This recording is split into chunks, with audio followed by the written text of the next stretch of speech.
Hey, look, it's Monday morning. It's the show we call Bring It In. And Gerard has a new picture. Good morning, everybody. There's David. There's Christie Aschwanden back from our first week, I think, of the show ever. And you're returning. Welcome. Thanks for having me. How's life in Colorado? I can't lie. It's pretty damn great. Yeah. Well, you got to keep your pandemic joy down a little, like people get mad. Yeah, I know. I actually am sort of cognizant that I need to be careful about what I share on social media because a lot of people are stuck at home and I'm out playing in the mountains and it's beautiful right now. I'm willing to live vicariously. Can you tell us about it? Like, what are some of the beautiful things you've been doing? Yeah, so yesterday I went hiking with a dear friend. It was great. We hiked along this lake. It was just gorgeous. Wow. Yeah, and I had tacos afterwards, apropos our previous conversation. How much of your joy comes from living on a winery? Like, that's got to make you happy. Oh yeah, it does not hurt. I'll just say that.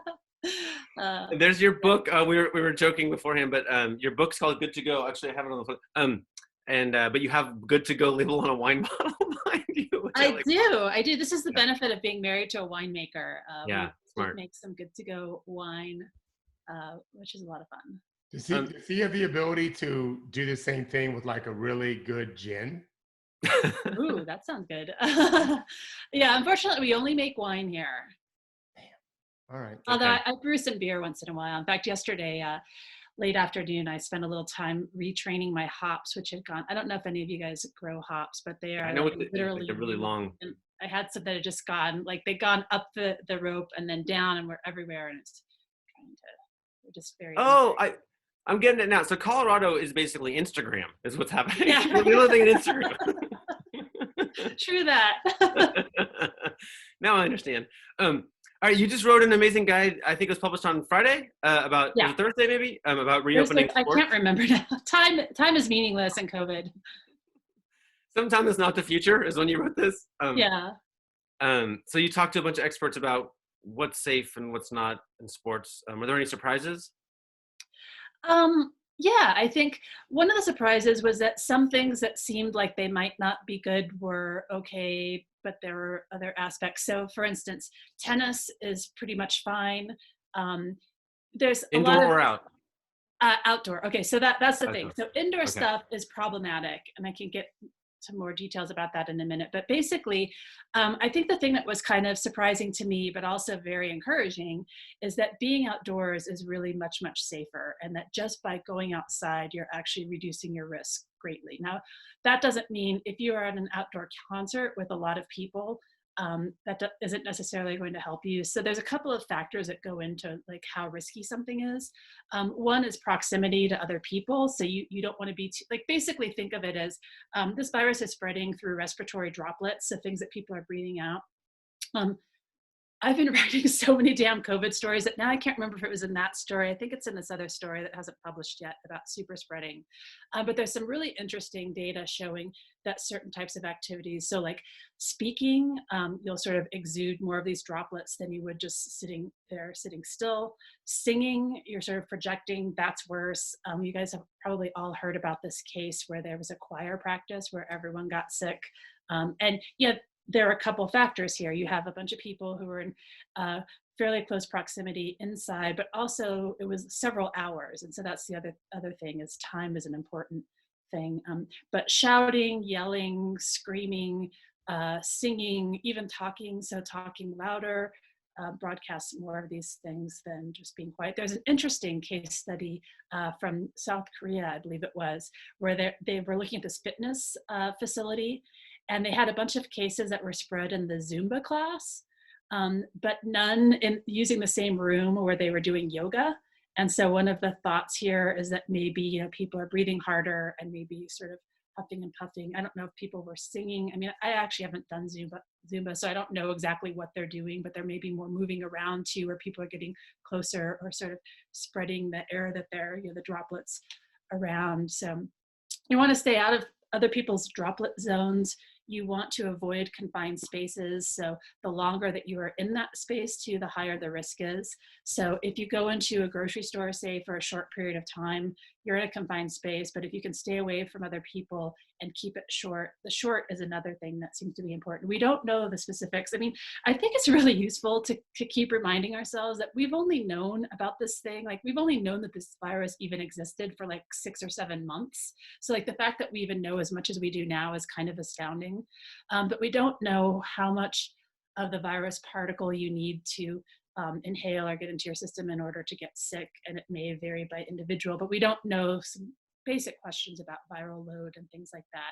But this does seem to be, from what we can tell right now, and this is always, you know, open to new evidence, but it seems to be something that's spreading primarily through person-to-person contact. So there's been a lot of talk about shared objects or touch spaces, things like that. You know, the button in the elevator, and probably you're not going to get it from touching the button in the elevator that someone else touched, but you might get it from droplets that are in the air in this small confined space. So elevators are bad, but not because you're touching the button, it's because of this confined space where you might be exposed to these respiratory droplets.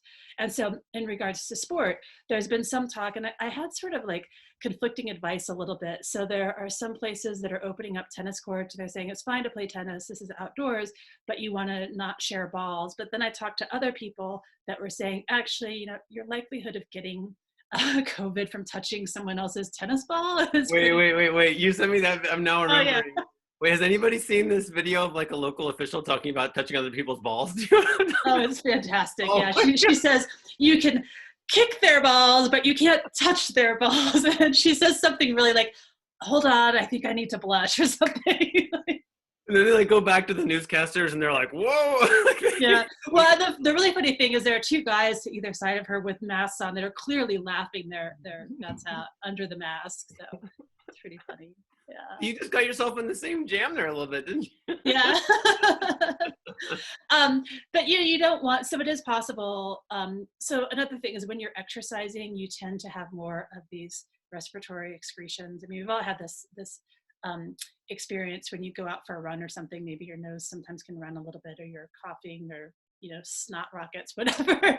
Like, so you want to avoid coming into contact with that. So it is possible that someone playing tennis might cough on the ball, or you know, get some sort of thing on the ball that then the other person is going to get. But there are all these steps that have to happen for you to actually get that from the ball. So it is a risk, but it's probably pretty low risk. And I think the best practices here is for people to really practice good hand hygiene and not touch your face a lot when you're touching other stuff that people have touched. And that's probably one of the hardest things to do. So I was talking to this expert the other day who said, yeah, you know, we were talking about playgrounds and whether it's okay for kids to use them. And she said, you know, you can't, it doesn't matter if you tell the kids, they're not going to not touch their face. Like, it's just a given that they'll do that. And I thought, well, you know, adults are pretty bad at this too. Like, I remember when they were having those daily White House briefings, and there were like multiple instances of Tony Fauci like touching his face during the thing, including that, you know, infamous, like, what was it, the face palm or whatever. But you know, if infectious disease experts can't not touch their faces, like, I think that's a hard thing to do. So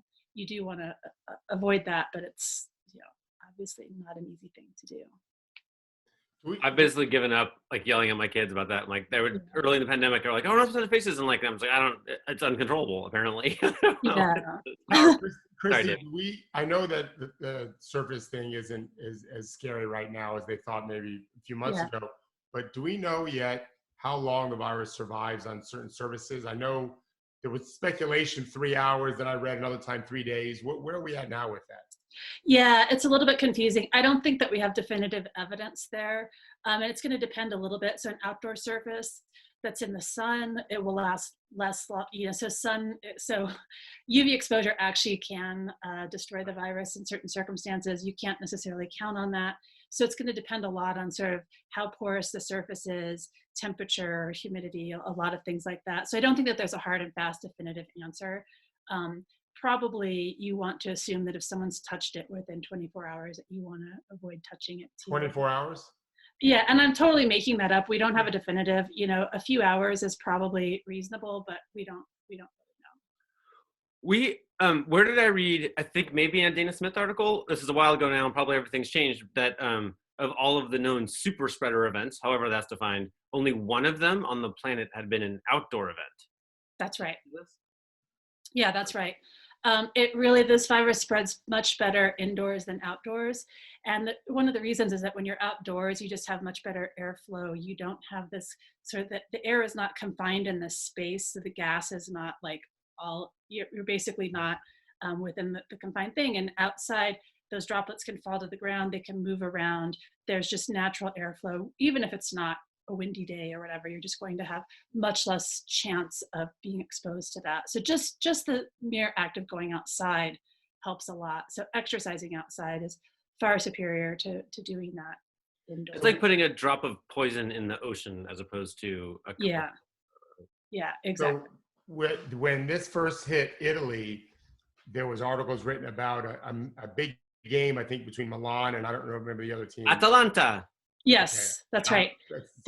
This is probably the reason. And again, we'll know more, a year from now when everyone's unpacked all the evidence and everything, but it really does look as though, this was a huge, huge deal. There were tens of thousands of fans that traveled to Milan for this game. They all came together in the stadium. Not only that, afterwards and during, there's drinking and all this. Another interesting thing is alcohol is actually sort of an elixir for helping to spread COVID. Not because of the alcohol itself, but because people who drinking, right? No. People who are drinking tend to lose their inhibitions. We all know this, right? And they talk louder. I think I was saying earlier, talking loud. You're going to broadcast more of this than if you're talking in a normal voice. People tend to get closer together when they've been drinking, even if so you start the barbecue where everyone's 6 feet apart, but after everyone's had a few drinks, everyone's getting closer together, and all of a sudden they're lingering around, the beer cooler again and all this. So the problem with alcohol has nothing to do with alcohol. It's fine to sit at home and drink, but it really does reduce those inhibitions, and so it makes it a lot harder to, what we really need here is for people to really get used to these social distancing things and figure out ways to do that. And what's interesting is there's still a lot of things that you can do that are pretty safe. So getting together with friends outside is pretty safe. You don't want to get really up in each other's faces. The best practices are still 6 feet apart. But having that airflow, not being in close proximity and just being outside makes it much, much less risk. I don't want to say safe because nothing's safe. You can really just talk about, levels of risk. What about patios, outdoor patios, but that are covered?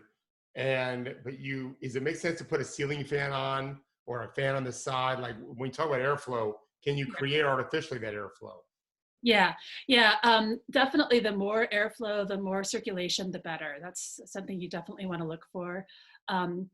The other thing is, particularly if you're a vulnerable person or there's a vulnerable person around or that you live with, masks are still a really good idea, even if you're outside, particularly as the number of people go up and the amount of time that you're going to be spending together. So seeing someone outdoors for 10 minutes and saying hi is, without a mask is lower risk than if you're standing there for an hour or two.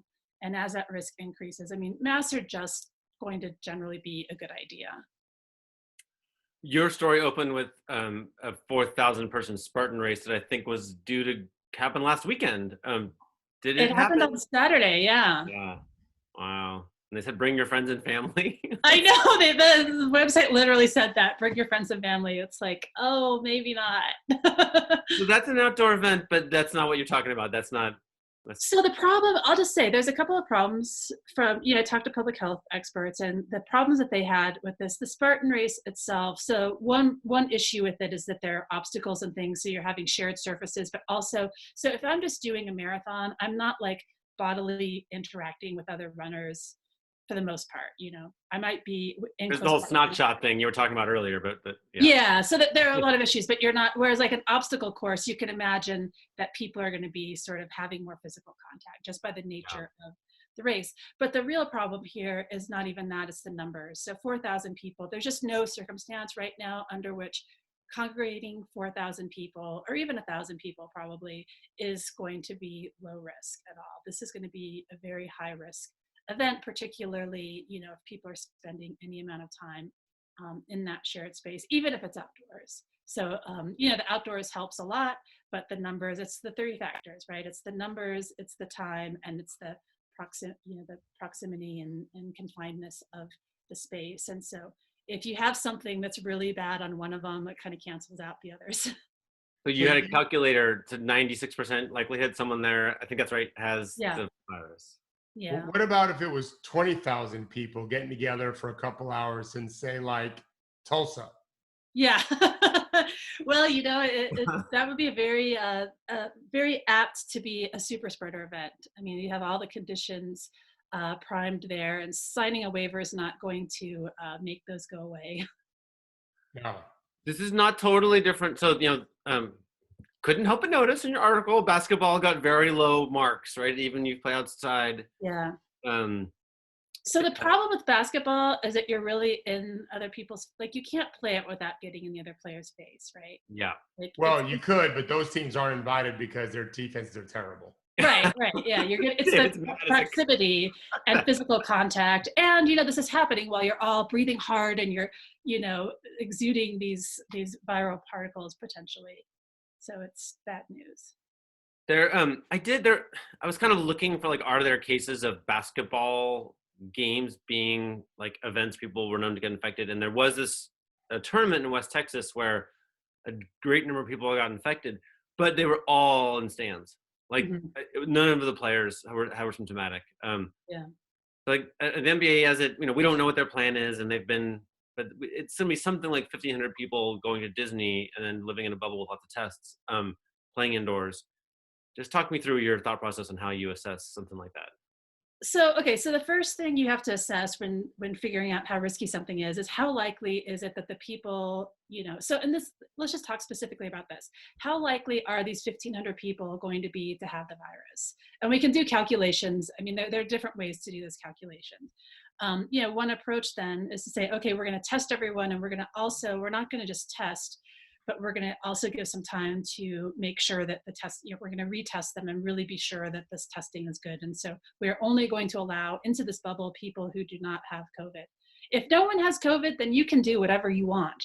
The problem is ensuring that. And then the second problem is, okay, are you really going to stay in this bubble? And it's so much of this is going to depend on whether the athletes are really adhering to this. Like, how are you setting these ground rules? How are you making sure that these people are not, interacting with other people from outside? And with 1,500 people, that's a lot of opportunities to sort of break the rules. And all it takes is one person coming into this closed system, right, with the virus, and then you have a super spreader event.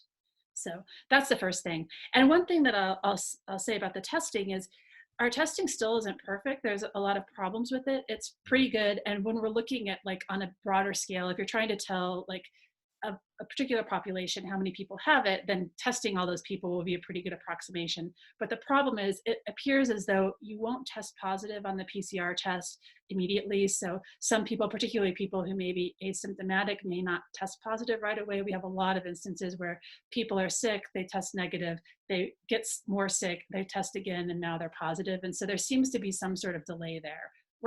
We're still figuring this out. There's nothing definitive here, but we just know that the test results on an individual basis are not bulletproof. And so you need to be retested. And this is problematic if you're trying to create this bubble where you want to make sure no one has it, because all it takes is a few people that falsely tested negative to come in and infect everyone. So you're going to have some time. And we think that the median time to symptoms seems to be something like 5 to 7 days. I've seen different numbers. The 14 days, though, seems to be like 14 days is sufficient to make sure that, like, in those days, if you haven't developed symptoms and you've tested negative, again, you're probably okay. That's sort of the run-in of, like, if you're exposed to the virus and you need to self-isolate, that's the amount of time to really be sure. Can we do back of the envelope math, which I don't really know how to do? But let's put you on the spot and do some math. So, like, the one way that this will be more dangerous than a lot of things is that they're playing basketball together without masks again and again and again. And who, as you mentioned, a porous bubble, right? There'll be hotel staffers, et cetera, et cetera. And we don't really know if a player just leaves, like, to go to a restaurant or a bar, like, would we even know, et cetera. So all these risks. With the latest guess is it'll be every other day tests. And there's this window, right? So as you're describing, there's a few days when they might be spreading while not testing. Or there could be false test results, right? Also Yeah. have been, right? We're not seeing, it doesn't look like, so for the PCR test, it's not looking like we're having false positive. Like, so if you're positive, you're probably positive. Okay. The problem is that you may have a negative test that's not actually negative, and you'll need to be tested again. Okay. So if you have it, you will test positive at some point, but there seems to be some sort of timeline. Right. Part of it is the way the testing is done. Are the virus particles in, the nose sample that you're taking it, all of this. And again, we're still figuring this out, but there's a time there. But there's a couple things. So the thing that makes basketball the game risky is that, like we were just saying, people are in each other's faces, they're in close proximity. So this is a problem if anyone has it. And let's say one guy on one team has it, all of a sudden, potentially that whole team is going to be exposed. The other team that you're playing is exposed. I mean, it very quickly could really burst this bubble and spread very quickly. You're basically setting yourself up for a super spreader event within that bubble that you've created. Even with the every other day testing, I feel like I guess like you'll have some ability to notice and identify and isolate that wouldn't be typical of your Spartan race or whatever. So if the testing is good, then I think that's a really good approach. The problem is that the testing, you're talking about a lot of people and a lot of chances to have results that aren't quite right. But honestly, I think my bigger concern here is with the chance of people breaking the bubble and going out. You really have to have perfect adherence, or else that's probably the way that the virus is going to get in. Mm-hmm. Right, either players go out of the bubble and bring it back in, or someone else comes in the bubble and then leaves and infect at least one person. Either and one. Florida is not a low. I mean, they have a lot of cases. This isn't a place where there's there's no chance of them being exposed out in the community. So one girlfriend comes in and infects one guy and it spreads, or one family member, whatever the circumstance. But you can imagine that out of 1,500 people, even if 1% of them decided, well, I'm really sure, like, it's okay for my family member to come in, pretty soon you're looking at some pretty big risks. This is going to sound terrible, but like I had my third, I think, phone call with like somebody who has worked in the NBA for a long time, has a lot of like love for the people involved, and is potentially going to be a person living in the bubble, who was like, sex is a concern, meaning that like NBA players have a ton of sex. Like when they ordinarily go into a hotel, like just roll into town, there's like women waiting in the lobby, and like, so it's like to them, it's like a legit, like if we ask players to be celibate for 7 weeks, we are telling them to pierce the bubble. Yeah. Right. No, that's right. Yeah. They will be leaving for sex or acquiring sex in some way. And so is that a bad setup? Right. Like, yeah, I mean, there you go. That's enough to just say this is not going to work. So what you need to do is make sure that everyone has a sex partner, or whatever their sexual needs might be, inside that those people need to be inside the bubble too. And like, so now all of a sudden you're not talking about 1,500 people, right? Like you would know more about this than I do, Henry. I don't know much about NBA the whole sex. thing, yeah. Well, and now, like, okay, just being. I do remember those old Saturday Night Live skit about Walt Chamberlain, though. Yeah, he said 20,000 women. Yeah. But well, and then there's this. I mean, okay, so you have a wife and kids who are happily in some school somewhere, right? And they don't want to leave their school. They don't want to come live at freaking Disney with you, right? So they're not coming in the bubble. But you need to like bring in your girlfriend or whatever. You know what I mean? Like this is, I think, how it's happening. Like I feel like there's just no way this is gonna. I don't. This whole world can't come legitimate. You know what I mean? Like it's like. I agree. Yeah.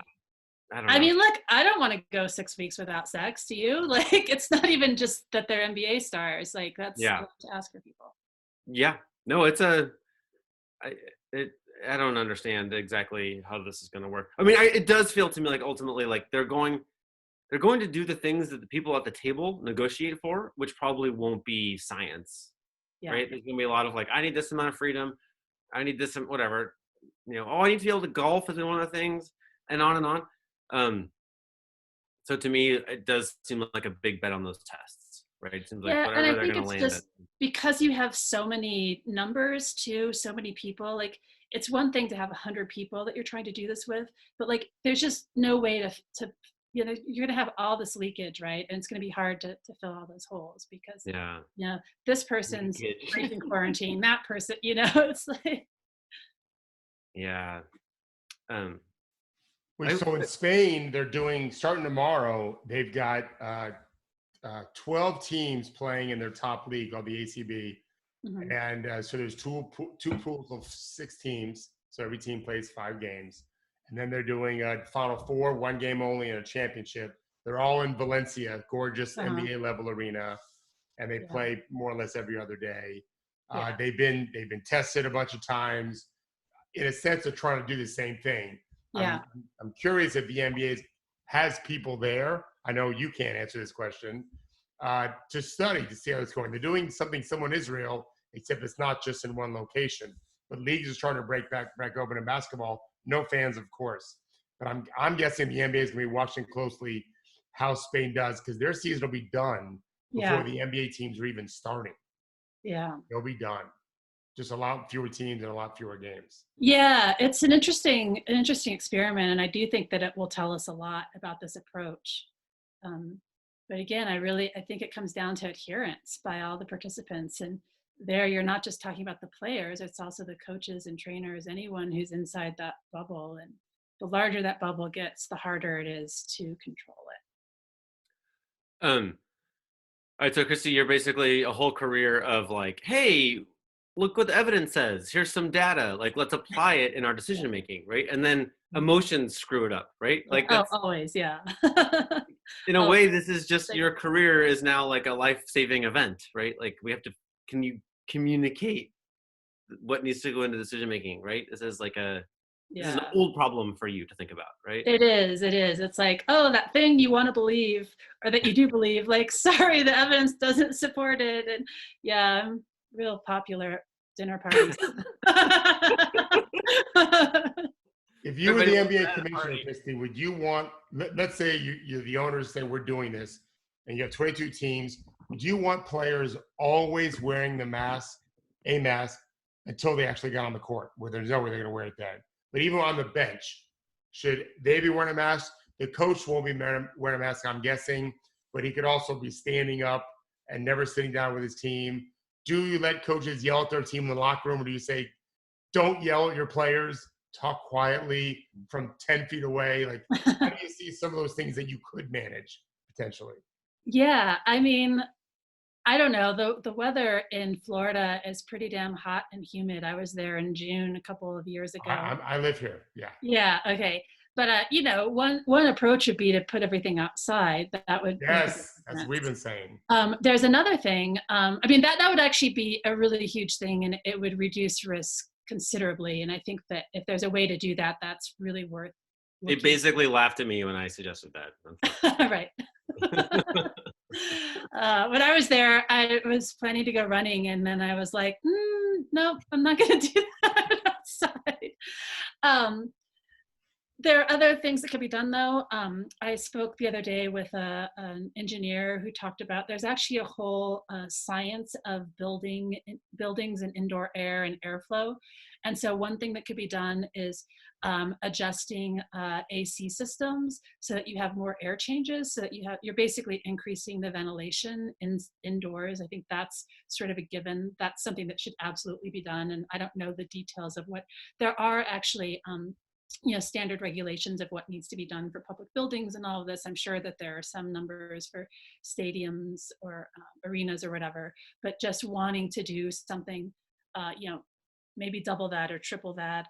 I don't know. You need to talk to some of those folks. In fact, I'm supposed to call that guy back today to learn more about this. So I can tell you more tomorrow. But that's one thing that could be done. In terms of, I think some of it though goes to your original question. Like, to what extent are we willing to change the game in order to have it right now under these circumstances? Like, you can tell coaches not to yell, but like, good luck enforcing that, right? Like, that's like telling the kid not to touch their face. Yeah. NBA coaches yell less typically than any other level because you're dealing with grown men who are great players. And again, the other thing though is to keep in mind is if the coach doesn't have COVID, then the yelling doesn't matter. So it's really about, your first step is to make sure people don't have it and to prevent that. And if you can do that, then you can play the game, then you can do everything normal.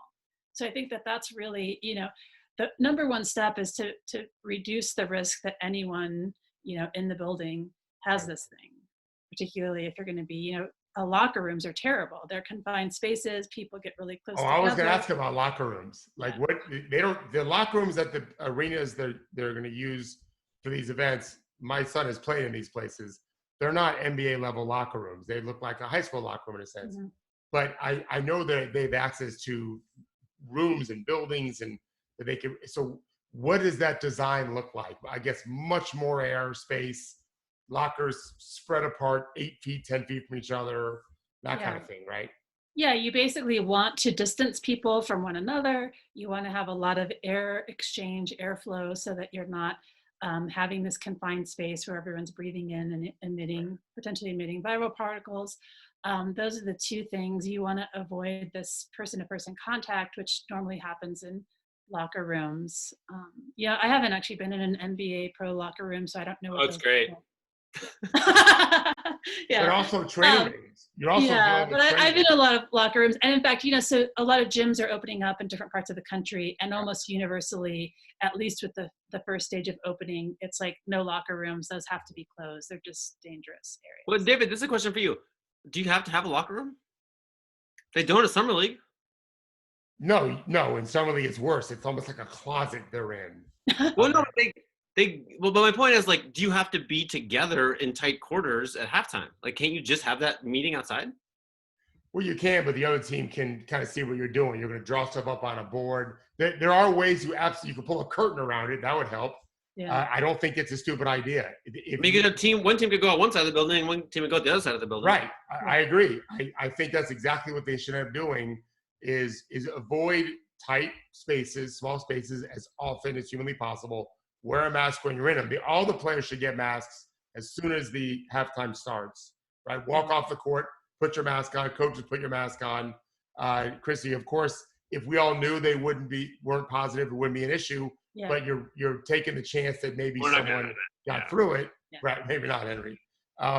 So just go to a corner of the building. Like I said, you can have one of those plastic curtains, the plastic rods with curtains on them, so the other team can't see what you're doing. I mean, this is highly competitive games, and they should be able to hear what they're talking about. Yeah. There won't be cameras there. I think that's a smarter way to do it. Yeah. Yeah, I mean, all this is dangerous if you're in small spaces. Christie, you've written a lot about cheating, which it's funny. It's been on my mind. It's been PEDs, but other things too. It's been on my mind a little bit. Like we're watching the police and protesters.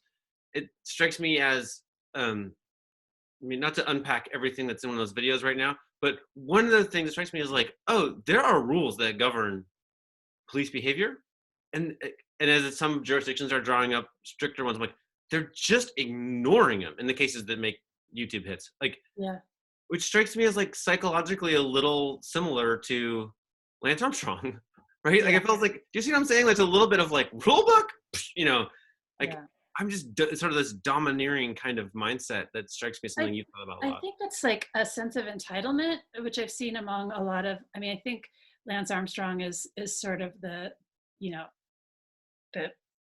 test case of this, right? Like he is someone who feels like I'm the best and like I'm in like everything I'm doing, like, yeah, sure, I was doping, but I'm still the fastest bike rider on the planet. Now, whether, the rest of us can dispute whether that's the case or not, but there's this sense of like, that the rules don't apply to me and that we can decide and sort of culturally determine also. So, I think one of the analogies that fits here is that you have in some sports a culture where doping is the accepted norm and where it's not among people who are doing it, it's not considered cheating because the story that they say is that everyone's doing it. This is what it takes to be at this level. Like this is just part of the job. And, sure, the official rule book says it's not, but that's not how it's actually played. And I think that that's what we're seeing with some of these police departments too, and certain cops where they're feeling like, my job here is to keep myself safe and to promote law and order. And so I'm going to do what needs to be done to promote law and order. Yeah. Okay, now can I share a personal theory that's not really based on science, and then you can debunk it. I remember when Oprah did the first Big Lance interview, and she was basically like, did you not consider the people whose lives you were ruining, right? Yeah. And he had some answer that was kind of mushy. But in my head, I'm like, he was taking a ton of testosterone, right? Like, yeah. I don't think that, okay, now to take that thought, maybe that applies to her or not.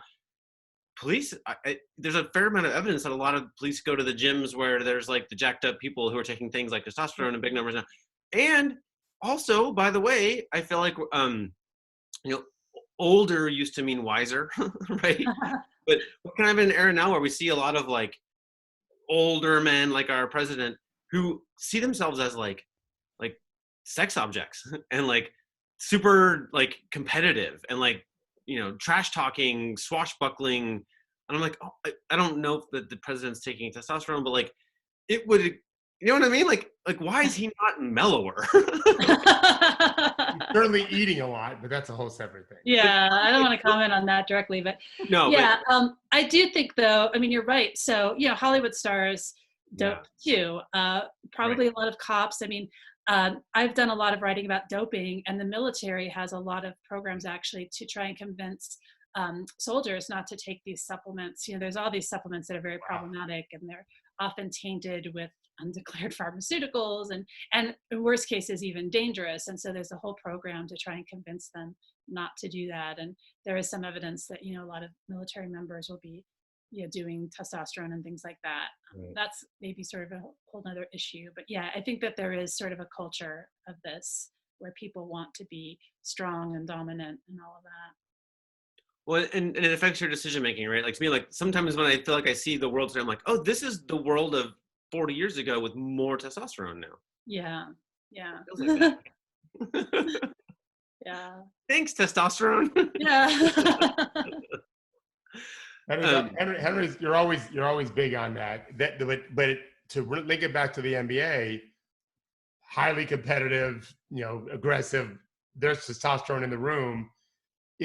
When we talk about trying to make sure these guys are following protocol to protect the bubble, does that kind of fly in the face of rule followers, but also hyped up on testosterone?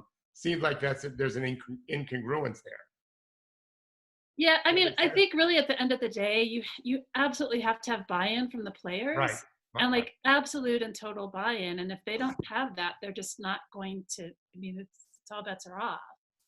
It would make sense for Adam Silver to book someone who has survived COVID. And I just was reading about someone the other day, and just a friend of mine has it right now. He's a week in, and he just put a Facebook post like, "This is nothing to mess with. This guy's in his mid-30s. This is nothing to mess with." It'd be good to have a sobering account of what it's like for these players who often feel impervious to most things. But there's a lot of Karl Anthony Towns could be in that video, or right. Lost his mom, and on, right? Yeah. Great point. Yes, great point. Yeah, we actually have quite a bit of evidence now. I mean, so there's this idea that it's just old people or people who are already sick or have pre-existing conditions that are hit hard or die from this, but that's actually not the case. And there's now sort of, I mean, again, this goes back to the idea we've only known about this thing for like 6 or 7 months. So like, we don't even know what the long-term consequences are going to be, but there's some pretty good emerging evidence now that at least a subset of people have lingering, lasting, problems from this, and some chronic fatigue type syndromes and things like this. And if you're an athlete, this is absolutely not what you want to be experiencing. And the fact that you are a high level athlete may actually make you a little bit more susceptible. If you're highly trained and sort of pushing yourself really hard, that can tax your immune system, and it may end up being that you're a little bit more susceptible to being sick from it. So this idea that these high level players are impervious is really wrong-headed. Should they work out alone in the bubble, I guess? Like, should practice be on the treadmill as opposed to in the gym with your teammates? Yeah, I mean, practice should be outside if it can be. I know you guys are going to laugh again because it's Florida, and who wants to exercise outside? They should have picked Florida. I mean, they could have picked anywhere. Like, why Florida? It was a big mistake. I do it every day. They can handle that. They won't, but they can handle it. Yeah, outside practice. I really do think that you're just not going to be able to do the kinds of things you want to do if you have a bunch of people and they're infected. So the number one thing, again, is to make sure people aren't infected. Working out alone is better than together. I think there are ways to do it together where if you're going to be indoors, it's a bigger space. Maybe you're doing it in a place that's very large with high ceilings, a lot of fans, a lot of air changes. That's going to be a lot safer. You don't want to be in there for 3 hours at a time. You probably want to limit it. So have those times together be very short as possible. That will help. Having that distance between one another while you're doing it. I think it's exercising with a mask is just a non-starter for me. I have seen people that are like lifting weights in the gym. That might be something that is a little bit more possible because you're not breathing so hard. Masks are really helpful. It's interesting. I want to see this sort of more details come out on this, but there was a story that just came out a few days ago about 2 hairdressers who were infected, who cut a bunch of people's hair, but everyone was wearing masks, and as far as they can tell, no one's been infected. So that's a pretty good, if that holds up. Again, like I read these 2 articles about it, and I had a lot of questions that weren't answered by those. So, we'll see. But we do have some pretty good evidence that masks can reduce the spread. They're not perfect, and you should absolutely not think that a mask will protect you from getting it. But it's just a risk reducer. And I think that's the other thing too. We're at a point now, I think we're just starting to, as a society, understand, maybe not everyone is, but that this is going to be with us. Like nothing about the virus has changed. Absolutely nothing has changed. So there's nothing that's different now than it was in February. The only thing that's different is we all stayed home for a while. We don't have any good treatment still. We don't have a vaccine. No one's immune. The people who've been infected may be immune. That's a whole nother discussion. We don't know about immunity. Probably our best guess right now is that people who recover from COVID have some level of immunity. It's probably, based on what we know about other coronaviruses, it's probably not extremely long lasting. So you might be protected for a year, maybe 2, best case scenario, but this isn't something that's like a lifelong immunity. But you can't just assume that everyone's going to be exposed and get better, and that will be the case. Like even in places that have had, like some place like New York that's had very high levels, it's only like maybe 20% of people have been exposed. So this idea, the population as a whole is extremely vulnerable. So we just can't let our guard down. What can we learn from what happened in New Zealand? One of our listeners, Devin, just typed that up. They had a game this weekend, rugby, 40,000 people in the stands. No positive case, I think, for 3 weeks. What do they do that works so well, do you think? Well, there's a couple things. One is that they're an island that's very remote. Yeah. This is something that we don't have here. I mean, they can actually, very easily restrict who's coming in and out. You can do testing of people coming in and out. There's no leakage. You don't have people just driving into New Zealand from some other country or some other place. Their population, I don't know the population of New Zealand, but Iceland is sort of a similar case. Where they have a smaller population. So it's basically that, but they also, got on the testing right away and did all these things that you need to do. And so this goes back to my earlier statement that if no one has it, then there's no risk. Right. And so whatever you can do to screen that out, and they've done a really good job of doing this testing and tracking. So ideally what you do is you find the virus and you isolate it. And so you basically find the people who have it, you isolate them from everyone else so they recover and the virus doesn't spread to anyone else, and that's how the virus sort of dies out, right? And so ideally that's what we would have done here. At this point, it's not too late for us to continue to use that strategy, and in fact it's really the only strategy we have right now, that we just haven't done a good job of it. I mean, the NBA should say we're going to do New Zealand and Orlando. That should be their goal. Find out what they did in New Zealand and follow it A to Z. And then, like you said, you got to get the players to buy in. I'm not saying it'll work, but they should try to do that. So I think New Zealand is cheating, basically. Or there's no model for us. And here's why. Because it's like a monoculture. It's a tiny number of people who all trust each other, or much more likely to trust the president, right? We're never going to have that here. Like, if you get 1,500 people together here and, like, whatever, leader X says, ooh, we all must X, Y, and Z, we're decades into culture wars, right? Like half people are gonna be like, that guy's full of crap. Right. There's nothing anyone in the U.S. can say that everyone was going to believe. Like somewhere I have this book. It's amazing. This Moral Tribes book, where I think is like absolutely brilliant. But like there's the tragedy of the commons. Now we're going way off the rails, but like basically things feel emotionally satisfying if they're rules that fit your tribe, right? Rules for one tribe are easy to come up with, right? You're like, oh, everybody can get married at 18. If you're in your tribe, everyone's fine. Yeah. Once you're sharing with other tribes, which they're not doing in New Zealand and we are doing here, you have to litigate this stuff to the nth degree. So like, we are not going to have rules that to Americans generally feel right. Like they're going to feel weird if they were. And it's not just Americans. There's a lot of different nationalities playing in these games. Yeah. So that's why I worked in New Zealand. It's an island, and when they have a really good leader, and Jacinda Ardern, when she says, "Hey, you guys, I think we should X, Y, and Z," the whole population was like, "Sounds reasonable. Let's do it." Like that last part, we're never going to have. Like you have to like. Given the reality that we're going to get a top 60% compliance for any rule, like now what can we do, right? We're operating there, which is like, our options are more limited. So, Henry, what's going to happen? I mean, are the players going to, is there, just from a rules perspective, are they going to come to an agreement here? I mean, is this going to really happen?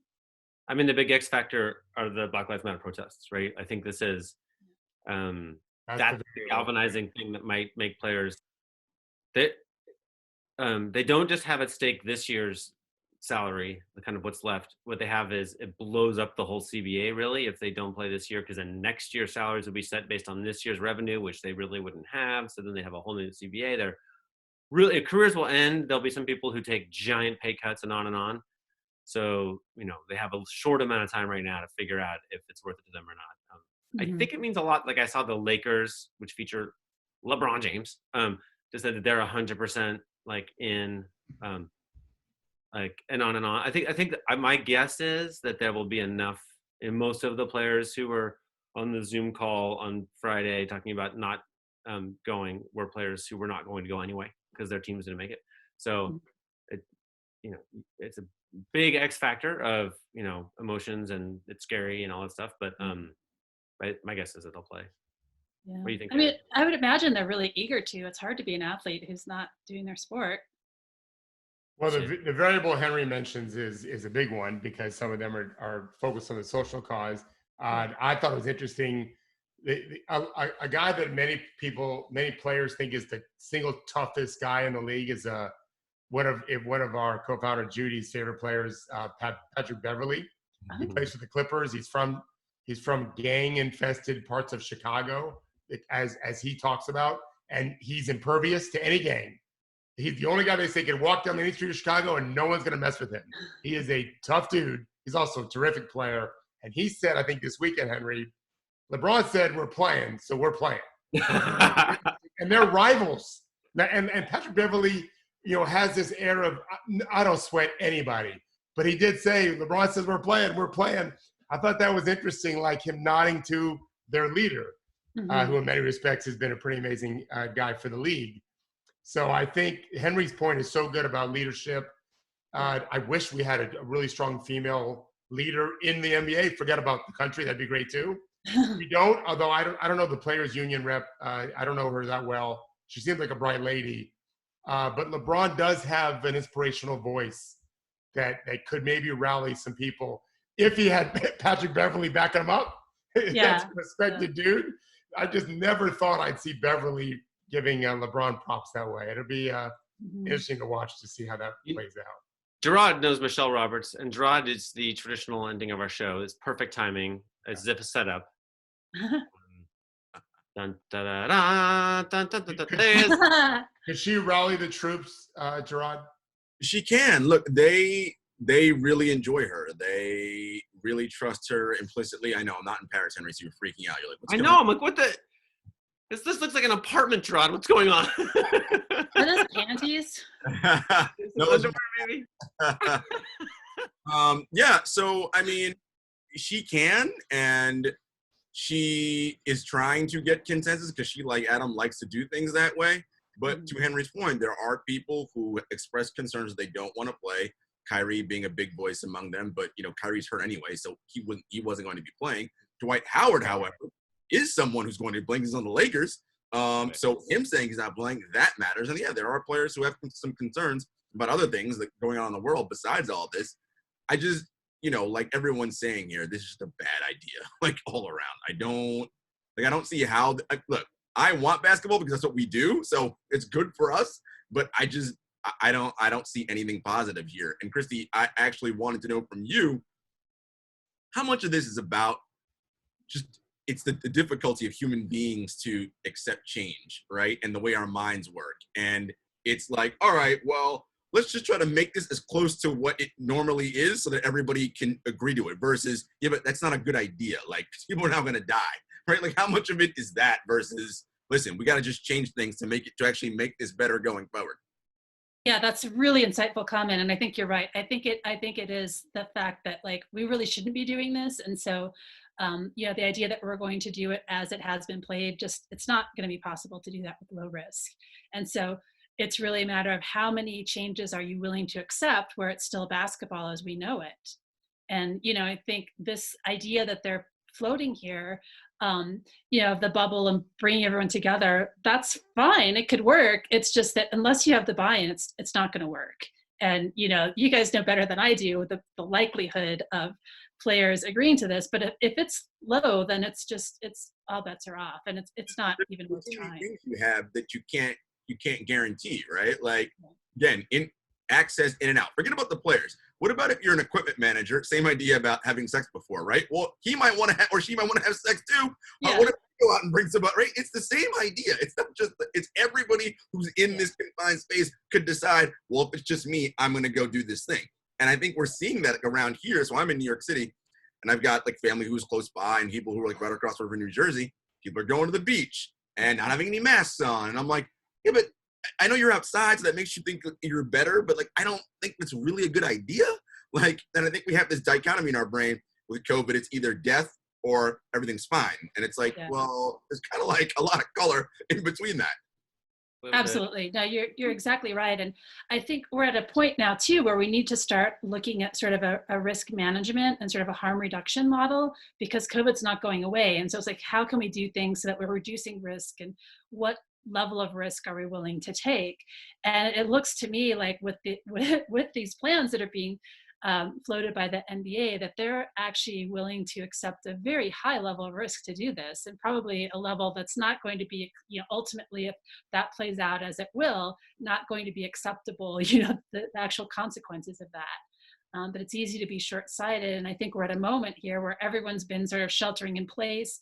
It's easy to do for a few weeks maybe, but we're all at this point where it's summer out, everyone wants to be, returning back to normal life. Well, the virus doesn't really care that you want to return to life, Yeah. What's the craziest reaction, like email or comment or whatever, that you've gotten to your COVID coverage? It's really interesting. I haven't gotten any weird, crazy messages like that. But I do have in my local community, I live in Western Colorado, there's a guy who lives along the highway who has a big hand-painted sign that says "Resist Fascist Lockdown." So there are definitely some people going around with that. And, I've seen some local message boards and whatnot of people talking about how it's a hoax and, government propaganda and all that. And I think that that's actually, that's what we're up against. It's really dangerous. There's a lot of misinformation that's being floated. And because we're at a moment where, we have a national leader who has spent his very short political career doing everything he can to undermine trust in the media. That's science coming to roost now. Now we have legitimate scientific experts who are being marginalized because when the data don't show the answers that they want. Science doesn't care whether you believe in it, right? Like, the virus doesn't care whether you want it to do one thing or another. So ultimately that will have the final word. But in the meantime, a whole hell of a lot of people are going to get hurt. And that's really what we're up against. And so, I think the NBA has a chance here to be leaders in this thing. And, it's up to them whether they're going to do that or not. This is why, if this is not to happen, my guess would be that's because, like, the host family in Orlando would be the DeVos family, Betsy DeVos's family. Her brother's Eric Prince. Wonderful. Oh yeah, I hear he's a real nice guy. wonderful guy. And if you go back like a generation, like the patriarch has since died. He's the Amway founder, but they personally funded much of the Christian right in America, right? And much of conservative politics in America are born of this particular family, which doesn't have the most stellar history vis-a-vis race. So I could see that, like, if you were trying to rally players not to go, this is the easy. And they're not the only billionaires to worry about. Black Lives Matter is hugely important. I think that, it feels like I just keep thinking about, it wasn't that long ago when gay marriage was legalized and just this cultural change that we saw there. And I feel like it's so important right now. We are at a moment, we really need to have this societal reckoning of our history and this racism that has been baked into the foundations of our country and our institutions. And, to me, that's more important than any game right now, that we address this and we do meaningful things to, make change. Well, we have a couple weeks, should be fine. Yeah. One of the things that, I know LeBron said that if we play, I can still make just as much of a difference. A real statement by him and some of the other top guys would be, okay, for the players we're worried about who don't have enough money, all those guys say, all right, we'll give 5 or 10, put that into some NBPA pot, and then that can get doled out to those guys. Because again, LeBron, Kevin Durant, Steph Curry, those guys losing giving $5 or $10 million to support, like, that's not going to change their lives in any meaningful way, but it can support their brethren, a part of this brotherhood, who may need the money, right? So they can say, hey, we're not playing this season, we're good, and now we can continue on and do this BLM. That would be something that I think would be really monumental and showing leadership. It's that hard would though. Just be so incredible. To see that and to see, like, coming together like that. That could really, I would just love so much to see that. It would really be. Here's the thing though, I these things get so tricky. Like, that money's also supposed to go to health insurance for retired players, and it's also supposed to go to every legitimately broke person every player's ever known, right? Which is it's an epidemic right now, right? So to me, I'm like, are you going to take it from, like, the aunt who can't afford her mortgage and is going to be homeless, or are you going to give it to an NBA player recently retired? Like, it's, anyway, it's, that money's actually kind of precious, I think, right? But yeah, there you go. What else? We're almost out of time. And I'm talking about so that we can play as the U.S. Open's coming back August 31st. That looks like. There you go. Interesting. Is that tennis or golf? Tennis. I don't even know. Tennis in New York, August 31st, right? There you go. Christie, thank you so much. Is there anything else you want to add? I don't think so. This has been a really fun discussion, and I'm just really curious to see how this stuff plays out and to see, how right. Yeah. Oh, that was a mistake. Nice to be an observer, yeah. Yeah. Okay. Well, thank you so much. Thank you, David. Thank you, Gerard. Thank you, Christie. We'll see you guys tomorrow. Bye. Thank you, everyone.